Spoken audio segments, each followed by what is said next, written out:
Hi, I'm Ed Mullins, Maki Aberfeld, Assemblyman Mike Reilly. Welcome to More to the Story. Today we're going to talk about legislation Mike's introducing in Albany that makes stalking police officers a crime, stalking their families a crime. As you know, we had a federal court judge in New Jersey. Her son was murdered, and we talk a lot about publishing police officers' discipline records, their personal information. A federal court judge, a person goes to a house, kills her son, was there to kill her. Legislators are passing some crazy laws. Mike's got a really interesting point on protecting police officers and their families.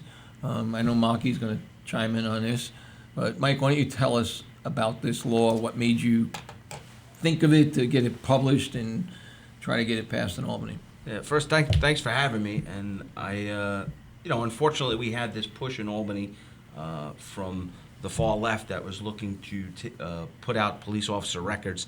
The law also includes correction officers and firefighters as well. We know it as 50A, which is to protect police officers' disciplinary records. And let's put a little backstory to that. The reason why that was in effect was so that police officers during trials and hearings in courts wouldn't be badgered by defense attorneys raising things that would jeopardize cases, some things that wouldn't have any pertinence to the case at hand. Now, with 50A repealed, and unfortunately Governor Cuomo sitting there carrying a banner making sure that he publicized that he signed it, we now see that this police officers are in jeopardy. Their families are in jeopardy. And the reason why I say that is because now we just saw there was an injunction, right? And we see that CCRB gave information to ProRepublica, right? So they can do a data dump of all allegations against police officers that may have had one CCRB substantiated. Now, think about that. You have someone who may have 30 years on the job in the police department, and they may have 15 complaints, but they're all unsubstantiated except one. So now it looks like that officer may be a problem. Now, why is that concerning? Well, because now we have a public database that someone can look up officers by precinct and actually look at what the officer's name is, and then think about it. In this day and age, you can Google anybody's name, and you could find out where they live. So if you geographically know where they work, it may not be hard to geographically find where they live. So this legislation that I introduced is about protecting police officers, firefighters, and correction officers and their families. It's a stalking legislation, which would mean that someone cannot go and cause them fear of being kidnapped, maybe a sexual assault, harassing them at their home, targeting their children. So this legislation will hopefully deter someone from using that information that they obtain through this data dump to target police officers and their families. You know, we see it with the city council, right? Speaker Johnson. He fell victim to this. His significant other fell victim to this. A mob went to his home, damaged his property, and were protesting outside his house. We are in an upside down world here where we are taking someone's profession and job and targeting their private life and their families. That is unacceptable. And that is why we need to make sure that we protect those who protect us. That sounds wonderful. I'm just trying to still figure out what is the purpose other than incitement of making this public, where police officers live, where firefighters live, where and their record. What is the purpose of this other than inciting people who have propensity and predisposition towards violence to go and take physical action against those, as you said, who protect us. I mean, this is not just upside down word. This is the end of the word as far as I'm concerned, because I'm a big believer in policing being the pillar of democracy. Effective, professional policing. Who will want to be a police officer right now? I wouldn't want people to come and harass my children, my family. For what? Again, we know that somebody who's on the job for years will have complaints. I always say, it's policing is a contact sport, so to speak. You operate in an environment when sooner or later you're going to arrest somebody. People have this feelings that they're always, innocent and harassed, and this is the nature of policing. So, using the records of the officers and showing the public, yes, this person had 15 complaints, so what? Maybe you'll check the records of a medical doctor, how many complaints they have. Will you continue to will you go to their house and try to harass their families? No. So, again, I am trying to wrap my mind around the reason why anybody would want this to be public, why anybody would want to see officers hurt, because it's only a matter of time. It's not if, it's just when. We had police officers killed without having their records public. A copycat phenomenon in criminology is a well-known thing. As you mentioned, the judge in New Jersey, her son killed, and again, by somebody who you wouldn't even suspect in a million years, right? We have enough people out there hating the police, hating the profession, hating the symbolism of policing. And people are very, very prone towards violence now. You can see it in a supermarket, you can see it on the streets because of the lockdown, because of the COVID. What better target than find a police officer in your neighborhood? It's just flabbergasting to me. I tend to believe that the reason that these laws are being passed has to do with failed leadership in government. The Governor Cuomo, doesn't have the courage to stand up and tell the public what really happens. Mayor de Blasio, governors across the country are failing to address the real issue. And policing that talks about violence, abuse, racial tension, these are based on policies that are put in place by political officials. Let's go back to stop and frisk, okay? We're talking about policies that were put in by political officials to which the person in the street is being blamed. So now when it goes bad and there's an uprising, we need to do something. And they take extreme measures. And what the general public doesn't realize is that, okay, you're publishing alleged misconduct by police officers, alleged, okay? We have truck drivers across the country that get stopped driving for whatever reason, as everybody does. We don't make note that they were stopped unless there's a summons that's issued. Does that make them bad truck drivers? Do doctors that lose patients in surgery, does that make them murderers? We don't list all the people that die under a doctor's care.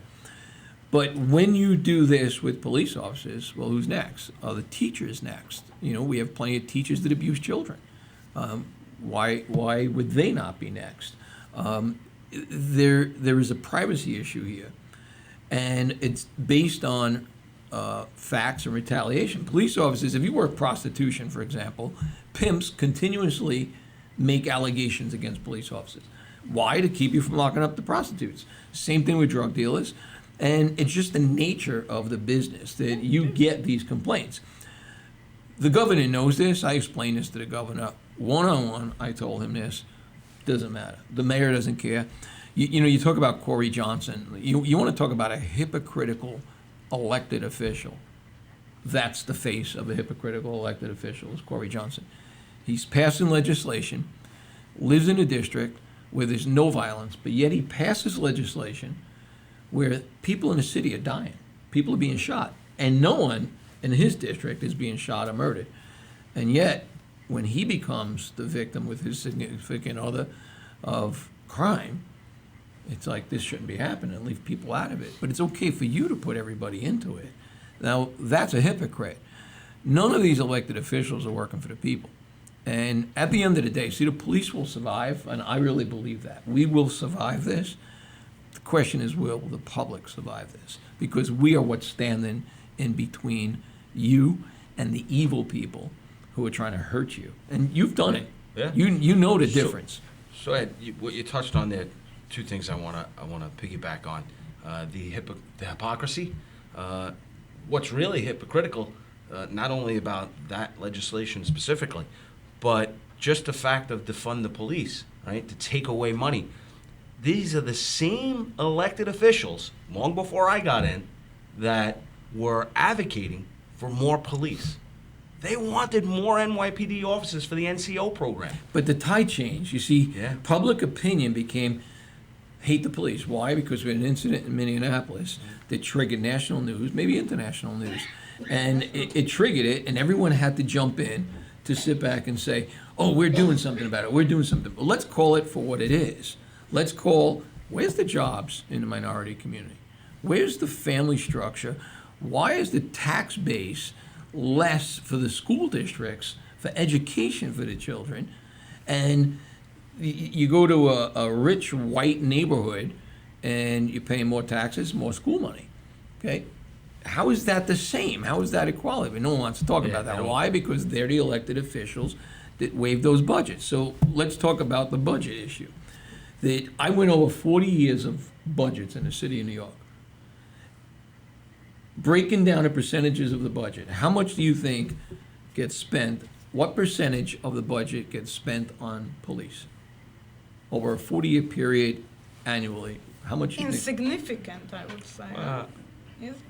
I would probably say 12%. Maybe less. 5%. That, I believe it. Yeah, It went to absolutely. 8% in the years that the city of New York began to attack the homicides of 2,200 and reduce them. It went to 8%. 52% of the budgets go to education and social services. So how's that working out for you? Let's give more money to education, more money to social services, and we can collect the homeless people and the mentally ill all over the streets, and let's dig into the scores for the children in the schools. How are they doing? Why is it that we graduate kids that can't read? We could put a robot on Mars, but we can't teach a child here in Brooklyn or Bronx or whatever to read. So you want to talk about the issue of racism and police. Let's talk about the elected officials. Why are they allowing this to happen in all these poorer communities, which happen to be minority communities? So let's blame the police. That's the answer to it. And that's the sad part, that we know that, you know, that's the mob talking, and it's not a big mob. It's right? 12% of the nation right Yeah. now. 12% of the nation. is But making it's it. about how loud they're talking, right? Right. It's not how many The they are, how violence loud. draws the attention to I mean, it. the numbers that I've heard about the protests were approximately the highest were like 5,000 people showing up. So they changed laws in New York City and New York State based on 5,000 people showing up in New York City to raise their voice, right?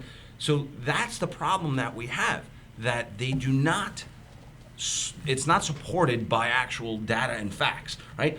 Think about it. I've put it out on social media to try and get people to look at the perspective of, there's 11 million radio runs that police officers respond to each day. That's just via 911. That's not. Is that nationwide? No, that's New That's York. nationwide. That 11 million. New York City? New York City. Because we do, think about it, every day when they give out radio runs and they're giving you the job number, that's the radio number, right? When a car responds to an incident, they get a Annually, radio run. 11 million radio. 11 million radio probably- runs. that's probably a good So you number. think about it, you got 11 million radio runs. CCRB, in 2018, they received 4,800 complaints. Out of 11 million. That is 11 million encounters, That is- 4,800. that is 5/100ths of a percent. And a good majority of those are retaliatory complaints. Yes. A good majority You of spoke it, about why I chuckled a little bit when you talked about the pimp filing complaints. During my career, were that guy? when I worked in Midtown North, I was in the pros unit, right? And we were arresting the prostitutes for street prostitution, which was, ironically, I worked in Midtown North, which is Corey Johnson's district, right? So 10th Avenue, right by Hell's Kitchen Park, was But Corey horrible. Johnson wasn't there for that because he's from Boston. Yeah, yeah. As our mayor is from Yeah. Boston. They're not New Yorkers. Sure, They're sure. setting the tone for New York. Well, let me tell you, right now, because they were Red Sox fans, they're treating New York City like Bill Buckner. It went through their legs. That's the truth, right? So getting back to that, the complaints, I got 4 CCRBs in my career, right? 2 from the same individual who was a pimp. First one he filed because I locked up his prostitute. The second one, he was beating up his wife, who was his prostitute. And we showed up to the SRO, and he grabbed me by my shirt and pulled me down to the ground. We're in the SRO. There's 3 other cops with me. I'm yelling at them to mace him. They can't mace him. We're in this SRO, and he's going for my firearm. I'm hitting his hand. I'm hitting him, probably like 5 times. He would not let go. So I knocked out 2 of his teeth. Got up, we cuffed him. He filed a CCRB. I went to CCRB. I'm sitting there talking to the investigator, and they said, did you punch him in the face? Yes, I did. I knocked out 2 of his teeth because he was trying to take my firearm. I told him the story, the entire story, just like that. And what happens? They file it as, they put it down as unsubstantiated. Right. Now, here I am. And you admitted to doing it. And I'm admitting so doing it. So it's not unsubstantiated. So it's not unsubstantiated. So that's the problem with this data dump, that CCRB will put out unsubstantiated cases. Not only that, out of 4,800 CCRBs in 2016, less than half were fully investigated. So now they're putting out information on officers, and these are some of these allegations the complainant did not want to talk about. Even pulled it away, even retracted, and they still publish that information.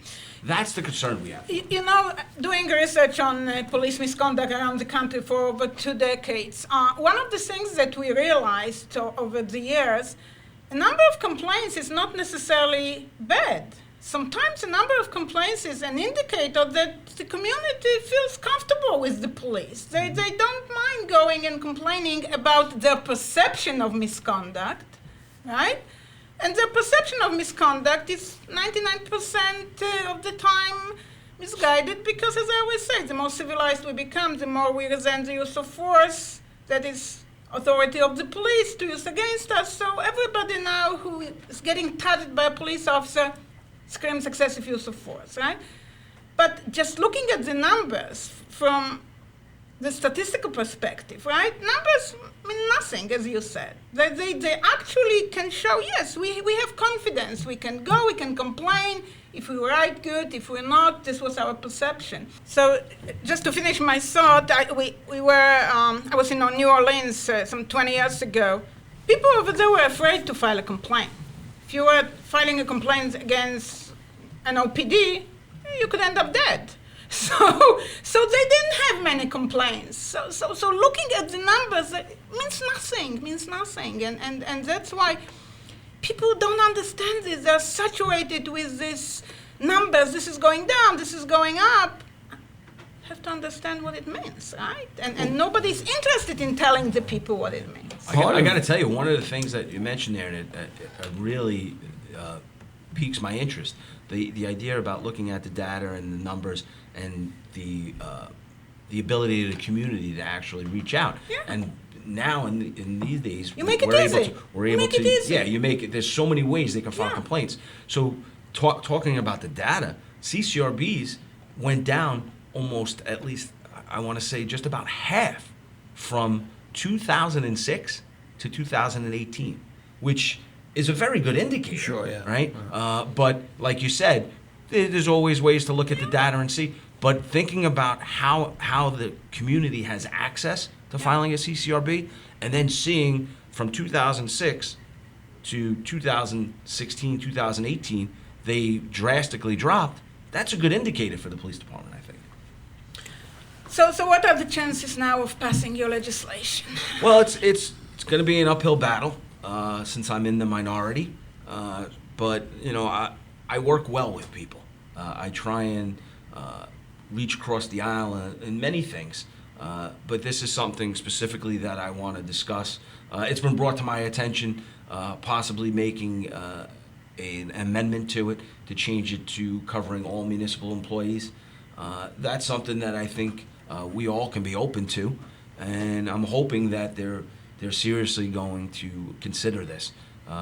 one way or another, we have to do something to protect our employees in cities and states across this nation. Because when we start to break away that fiber of protecting those who protect us, then we are going to have anarchy. Oh yeah, We're on the verge of it, and we're there. we've had transit workers that are being assaulted, riding the subways, the buses. Just ask them to put a mask on and they Right, get beat and up. you don't know where that could lead. No one, this department, NYPD, is losing people daily. They're retiring, leaving. By September, we have approximately 5,000 people eligible to leave. My guess is you're going to see that number 5,000? right around that number leave. There is no incentive to be here. The political leadership in the city of New York is pathetic, and I just don't see anybody sticking around, especially since they passed that diaphragm bill in city council. Police officers can be indicted basically for trying to get someone in custody. But and there not are doing it adjoining properly. jurisdictions. They won't allow their officers to come into the city. Well, it's clearly a bad law, and this is, again, it's overreaction to an issue that, my feeling is that all of the reform that was passed is BS. It's not really going to produce anything. And, the reason I see that is because it was political reform that was passed. It wasn't... Not professional. Right. It had nothing to do with substance. It had nothing to do with dealing with people in the street and what's involved in policing itself. This was all a feel-good for people that won't even be in office down the line, but they got to say, we did something right now. The question should be, why didn't you do it all along? You've been in office for years. Why didn't you do it all along? That's like the state legislation for the strangulation bill. Correct. And I understand where it was coming from, but that's the point of the overreach, where there was already state legislation. Correct. There is no reason for the New York City Council to butt in and Right. What create they a tried law. to do is so they tried to outdo Right. the state legislators. And they did. You know why? Because they want to run for another office. They did. That's the way this works, unfortunately. Far too often our electeds are there chasing the next higher office. But what they reduce their do, pension. Mike, is they lie to the people. Yeah. Because by doing what they did, they lied. They lied to the people. And not only did they lie, but as a result of that legislation that City Council passed, Corey Johnson, Lanceman, and all the people that voted for it, you now have dead people in the city of New York.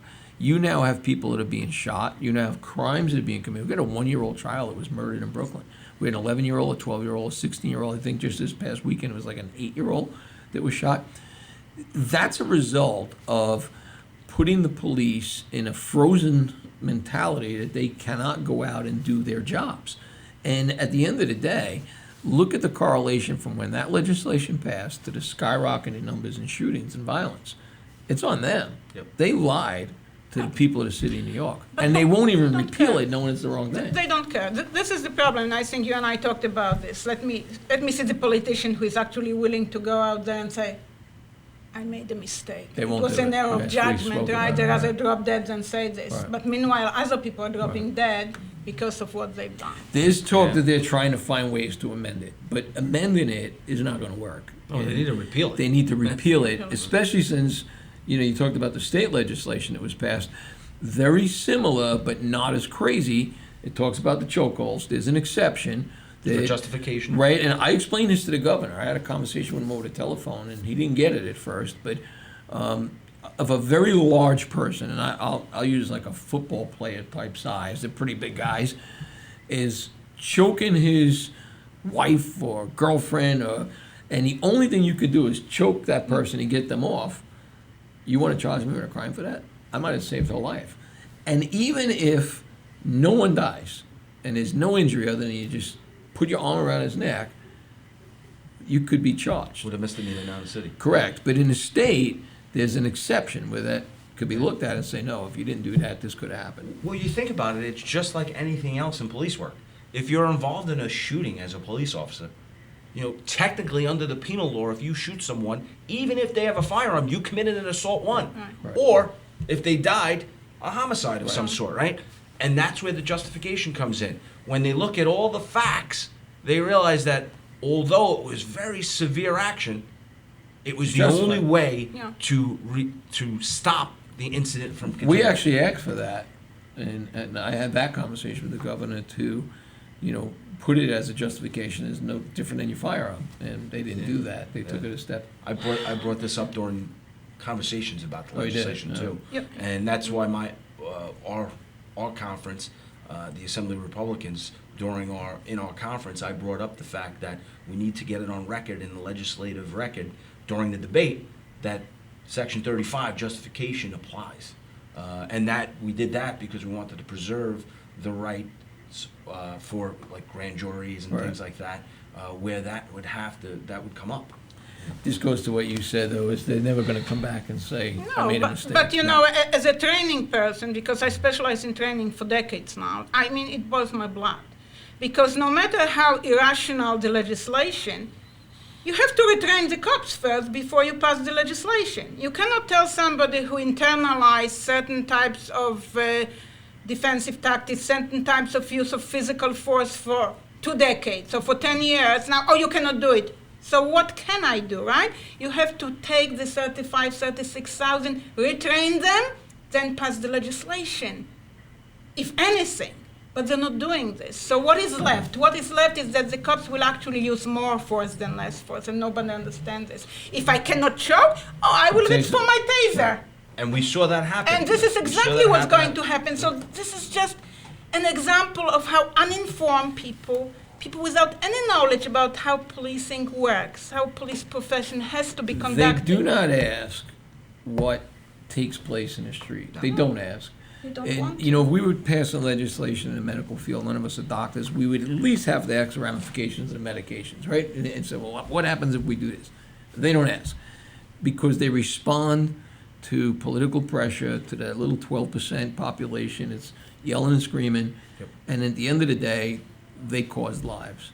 And that's what really took place here. They ignored common sense, and all these shootings and all this gun violence that we're seeing, that's on the hands of de Blasio. It's on the hands of Corey Johnson and Lanceman and everybody that voted for it, and even some of the people in Albany. Absolutely. It's on their hands too, because people should have stood up and said, here's the real issue, and let me identify the real issue and put it out there that way. I got to tell you, quite often when we're debating criminal justice legislation, anything that has to do with the police, law enforcement, I usually take the lead in debating it, since I'm one of the only You're ones knowledgeable on it. that wore the uniform.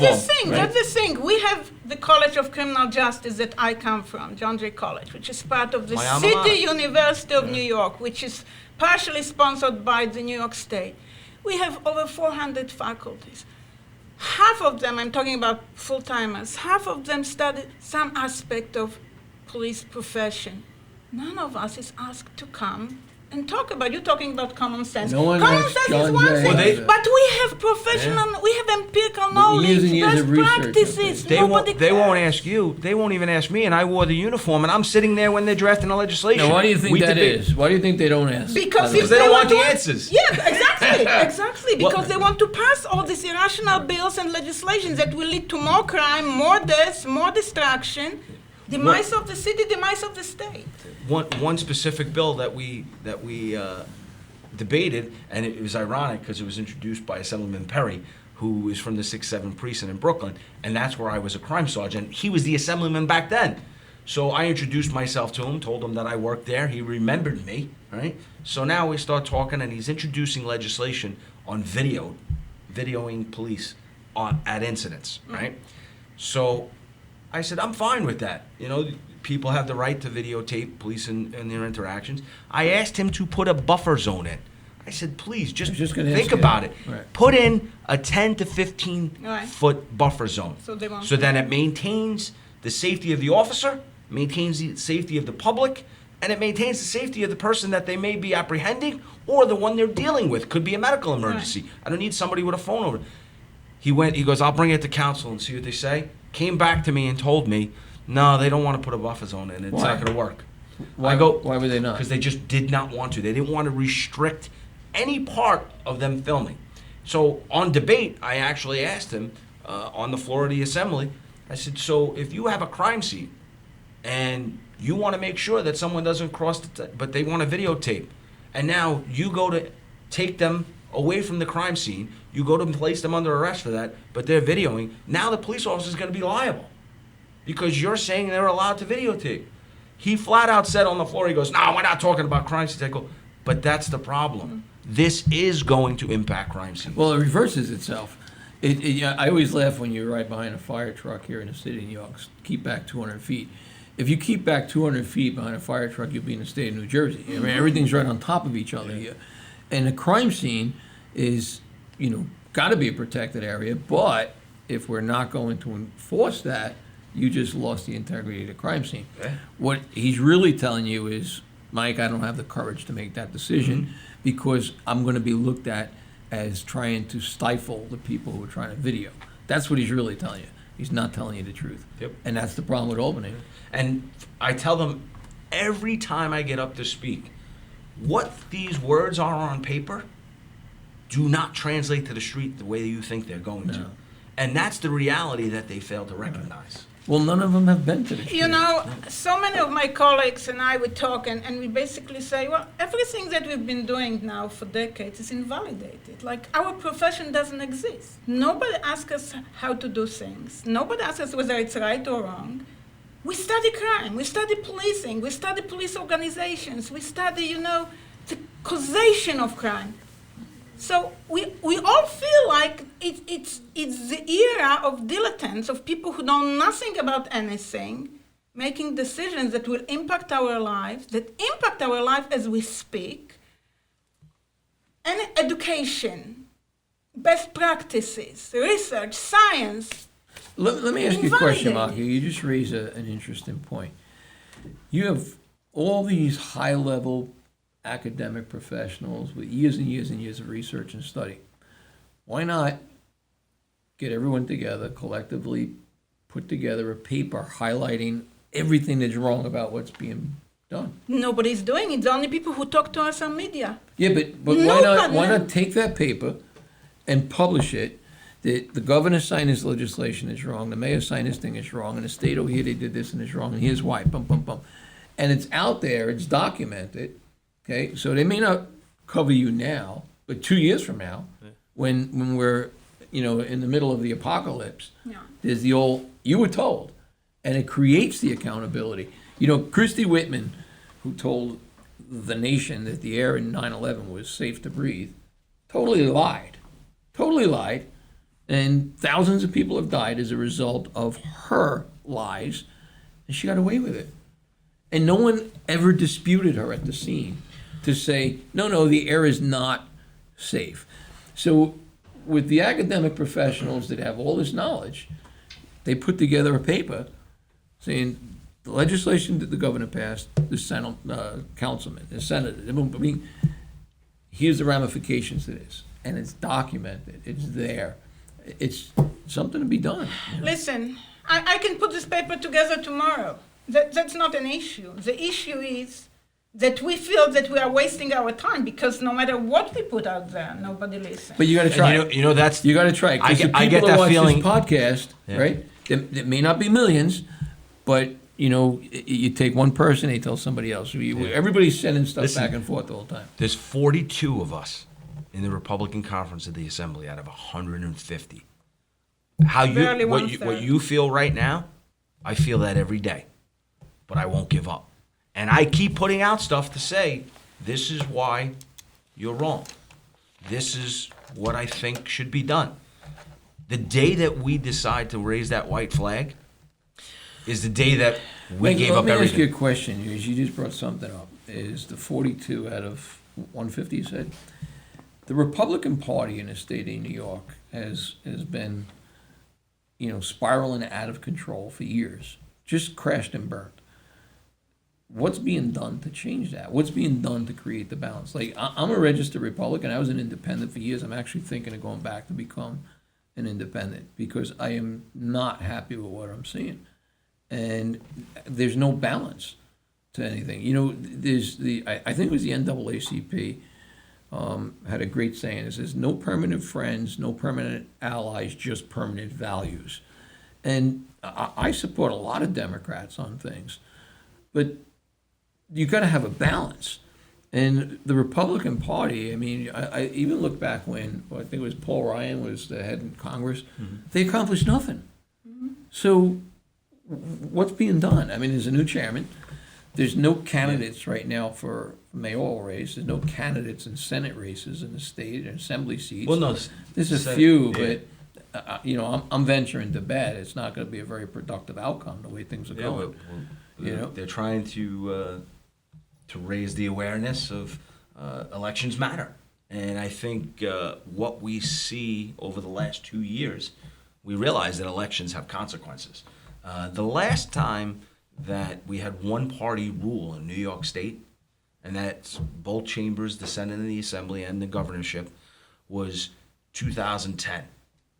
And one thing has not changed. Ever since they had control in 2010, they increased taxes, they increased all the fees, they wanted to tax the rich. Here we are now at 2019, 2 years into 2020, 2 years into their second year of one-party rule, and the mantra's still the same. It's raising taxes, and it's pushing out the middle class. Well, New York State's gotta be amongst, if not the worst state of all 50 states. Based on taxes and based on quality of life? United Van Lines, I think it was, did a survey. They do surveys of movement in, movement out of state. New York State, 60% of the people are leaving. So, and I think it was John Catsimatidis just said on radio or TV, $3 trillion is leaving the city of New York in taxes. How do you turn around a city when you're losing $3 trillion? How do you do that? Yeah, but now they're looking to push out even more. But you're looking to push out, of, who's to blame? Well, you got a governor, Yeah. you got mayors, you got state senators and majority rule and city council. That I don't know. Part of me thinks they're just trying to make it a socialist state. To be honest with you, I'm watching what's taking place. Like, where's the pushback? Just look at the latest primary in the Democratic Party. All right.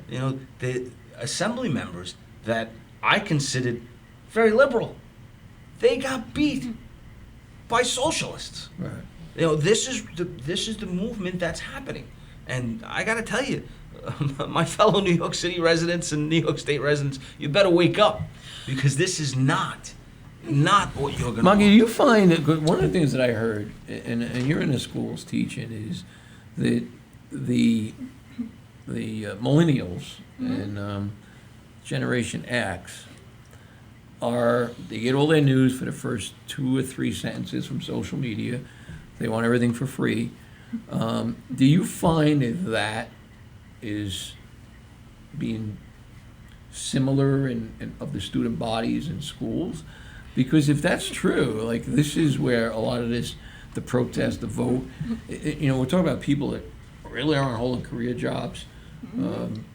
It just kind of, and we spoiled those kids. Those are all our kids. Yeah. You're touching about two things here that I actually wanted to say as a comment to what you asked, Mike and Tom. You said 5,000 cops are retiring, and I will go back to the students. 5,000 cops are retiring. Cops are, in my mind, people with integrity, people with courage, people with principles. Maybe 1% can run for offices. This needs to be encouraged, because obviously we are not seeing enough out there of people who want to run. And I understand that this is not the most appealing proposition. I've done 20 years on the job, 25, now I'm going to become a politician. No. Do it for your family, do it for your kids, because you're right. Kids are not necessarily kids. Our kids in their 20s, in their 30s, I don't see them stepping up and doing things for the city, for the state, but cops can. Cops can. It's the question, how do we motivate them? John Jay, most of our students are law enforcement oriented, so they're different. They're different. And I see it online now more than even in person, because they're making the statement. They want to go into policing, into corrections, into courts, that they have different values. But we're just one school, and all the other schools are actually on the opposite way, right? So out of all the colleges of CUNY, we are less than your CERTA and the Assembly. I don't know. I think that we need to mobilize the older guard rather than the younger guard. The younger guard is not ready. The older guard I think we spoil the younger guard. I think that when you grow up and you do it out, you do more for your children to have so that they have it easier in life to the point that we might have made it too easy for them.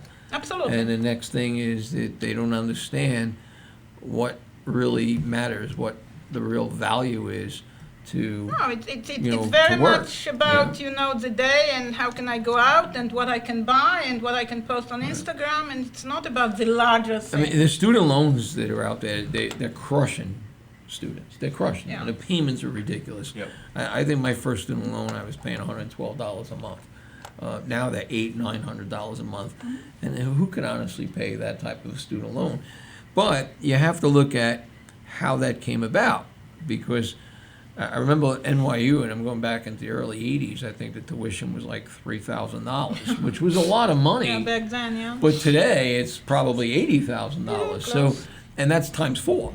So, everything is related, but at the end of the day, if you graduate there, look at what you're paying off when it's over with, and that seems to be the norm for a lot of schools. So as a student, you sit there saying, I'm never going to get a start with this type of debt. And, if the parents are paying it off, well, that becomes your retirement accounts or any savings you may have had to make it easier. So in some ways, the academic institutions are overloaded as far as tuition goes, and they're not really producing productive human beings to go out and get into the workforce. I know plenty of, air conditioning, professional trade skilled people that they got $1 million businesses going in the fields of labor. So something's out of whack, and in some ways I think we caused it. I think my father had an old saying, and I always laughed at him when he said it. He goes, "No, you can get me a job. I'll start at the bottom, vice president." That was an old saying. and I'll start at vice president. That to me, that's what a lot of these kids are thinking. Yeah. That they think that there's no grunt work Yeah. anymore. They all want to be the top. Yeah. And you know what? You don't get to that point. You want to know Right how out it of works. school, You got to yeah. start at the bottom. But let me put you on the spot for a moment. You went from the PD to politics, from one PP to two PP. Yeah. Well, What motivated you? Yeah. How can we clone this? Well, believe it or not, I mean, when I retired from the police department, I started volunteering at my kid's school. And then I got elected to the school board. Okay. And I was on the school board for 10 years. If you told me 14 years ago that I would have been a school board president and then a member of the assembly, I would have told you were nuts. I said, I'm going to be living in Florida collecting my pension. Something told me that this is my community. This is something I want to be involved in. And that's how I look at this every day. Which goes to what you just said. Yeah, the day Then you have to mobilize that I think that I no longer can make an impact, I can walk away from this. Yeah. This to me is something that everybody has to have a passion for. It shouldn't be You can't quit. a job where You can't it's a quit. traditional The job. country's worth fighting for. Yep. That flag's worth dying for, contrary to what everybody's saying right now. And the police profession is worth fighting Absolutely. for, right? Without the police profession, everything else falls apart. You know, Whether you believe it or not, you'll Absolutely. see for that in the future. I just had this conversation with my family at the dinner table, and I said, we need to get back to that whole citizen representative. Citizen representative. I know we do have citizens that represent us, We're gonna have but to- we don't have those citizens that are actually in We're the going to have field. to coin a phrase and wrap this up, but the next time, come back, we'll build up on citizen representative. We want to know how you're doing with that piece of legislation, and we're going to give you a couple of ideas for some good crime-fighting issues that we think help the public and police. So thank you for watching. We'll be back again next week.